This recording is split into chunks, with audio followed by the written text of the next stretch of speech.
Hello, I'm Ryan Lightfoot-Amanoff of Fund Caliber, and today I'm joined by Lesley Duncan, the elite rated manager of the ASI UK Ethical Equity Fund. Lesley, thank you very much for your time today. Thanks for asking me along, Ryan. Now, all of your investments have to comply with the ethical investment policy. Can you briefly tell us what that entails? Yes, our ethical investment policy, it is defined by our investor base.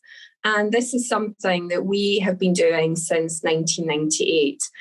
At ASI, we're really committed to listening to what our investors believe in, particularly around their ethical beliefs. And this is what our annual survey is trying to do. So we will send out our questionnaire to our investor base, and that really determines what their ethical views are and what it means in terms of our positive and negative screen for our ethical fund.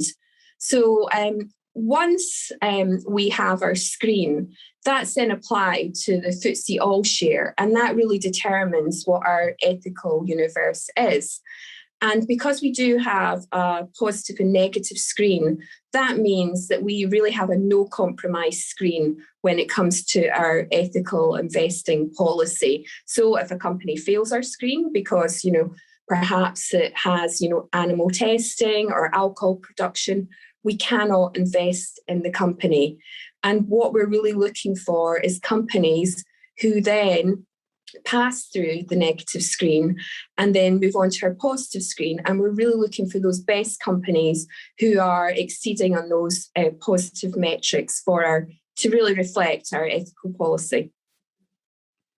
And that's sort of quite a difference in some ethical policies. Many people think it's just about avoiding certain things, but you look to companies whose business activities are making a positive contribution in terms of preserving the environment or improving the quality and safety of human life. Can you maybe give an example of a company that might fit under this bracket? Yes, no, completely. I think one really interesting example is a company called Blanco Technology, which I think a lot of people probably haven't heard of. And it provides software which enables the recycling of laptops, desktops, mobile phones, and so it's got really strong environmental responsibility themes running through its business, because what it's trying to do is it's trying to prevent us sending all of those items to landfill.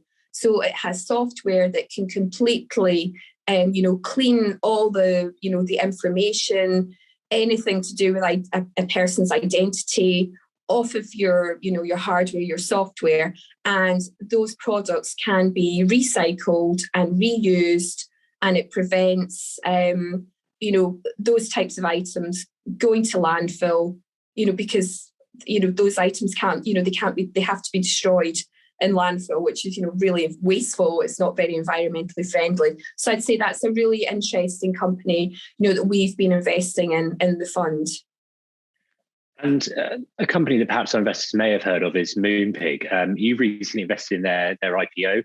What's attractive about them as an investment, and does it fit one of those sort of positive contributions that you're looking for? Yes. No, if I look at it firstly from the investment point of view of why we invested in it, because obviously one of the things is that whilst our investors are obviously investing for their ethical viewpoints, they're still looking for a return as well. They're not looking to, sacrifice returns too. So from an investment point of view, Moonpig, when it came to the market, it was quite a unique IPO. It's a platform business. It's about, capturing the growth in that online gifting and card giving market. So it was quite a unique asset. It's got high growth, high margins, high cash generation. And, we believe it can continue to grow, significantly in terms of its earnings. And it's platform business too, which is one thing that, we really like in terms of some of the holdings that we own within our ethical fund, but also from an ESG point of view. It's got some really interesting metrics. So it's got net zero carbon emissions in terms of around its sustainability, because obviously Moonpig, it sources a lot of paper, cardboard based products, and it's also got it's got a value chain in terms of how it sources these things. It does audits on its suppliers in terms of, its, manufacturing site. And it's also got to think about how much of its inputs are from recycled materials. So currently Moonpig has 70% of all of its products are from recycled content, and it's trying to improve in those metrics as well. The other thing that was really quite interesting about it is its policy around diversity and inclusion, which is another area of focus for them in terms of their leadership team, in terms of how they're trying to develop that going forward. So those were some of the the ESG metrics, which we're looking pretty good from an ESG perspective. And then if you sort of glue that together with the investment idea as well, it really was a very compelling investment for our ethical fund. That's interesting. Thank you. And maybe going sort of a bit higher up, how are UK companies as a whole dealing with the spotlight of ESG? Are they ahead of the peers in other countries? Are our practices better, or are we a little bit behind? It's a really interesting question, and I actually spoke to quite a few of my colleagues around this, particularly within our ESG investment team, who do quite a lot of our thematic work for us at ASI, just to sort of get a view from a sort of a global point of view. What are they seeing? And I'd say that we would say that UK companies are very similar to their European counterparts. But from a global perspective, I would say that, they were probably, in terms of sustainability, we're probably a little bit more advanced in Europe versus the US, and Asia is just sort of beginning that journey. But it was interesting when you then start to sort of break down the E, the S and the G. So from a governance point of view, I would say, the UK has got sort of long established governance mechanisms and metrics in place.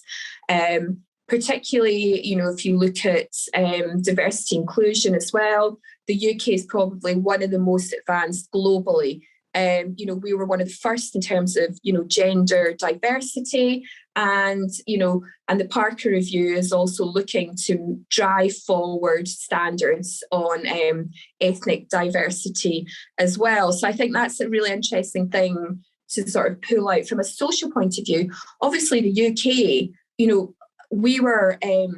we go over and above the law in terms of the application of the living wage standard. And also we were one of the first countries to have a modern slavery act as well. So it's, just trying to think through, where does the UK stand? I would say, that we are, ahead globally versus, other countries. Oh, thank you. And if we can perhaps end with an example, we've talked sort of about the ES and the G, particularly in the G, there's an awful lot of engagement. It's not, with you guys, it's not that you just screen and then buy and then leave it. You do actually engage with the management team of your companies. Can you maybe give us an example where you've done that in the past? Yes, a most recent example was we engaged with Countryside, who is the house builder who has exposure to affordability, PRS market and urban regeneration. And it was a really interesting time because they had an activist come on to their shareholding register who was particularly vocal about the business and the strategic direction of the business. So we had significant discussions with a range of their board members and also around the appointment of their new chairman as well. And I would say, one of the clear things was, how do you deal with an activist within your business was one of the things that we were, concerned about. And we were clearly articulating that view to the individuals that we met, and we expressed a view around the type of individual that they should be looking for to be their chairman. And also we were questioning the strategic direction that the activist was suggesting that the business goes down as well. So I'd say that, as a shareholder and having that voice at the table, that was a really important discussion for us with the team at Countryside. And, it really delivered an interesting and more effective outcome for us. So I'd say it was a really good outcome for our ethical fund. Well, Lesley, that's been really interesting. Thank you very much for your time today. No, thank you for asking me back. It's been really good to speak to you again. And if you'd like to know more about the elite rated ASI UK Ethical Funds, please visit our website, fundcalibre.com. And to stay up to date with all of our videos, don't forget to like and subscribe below.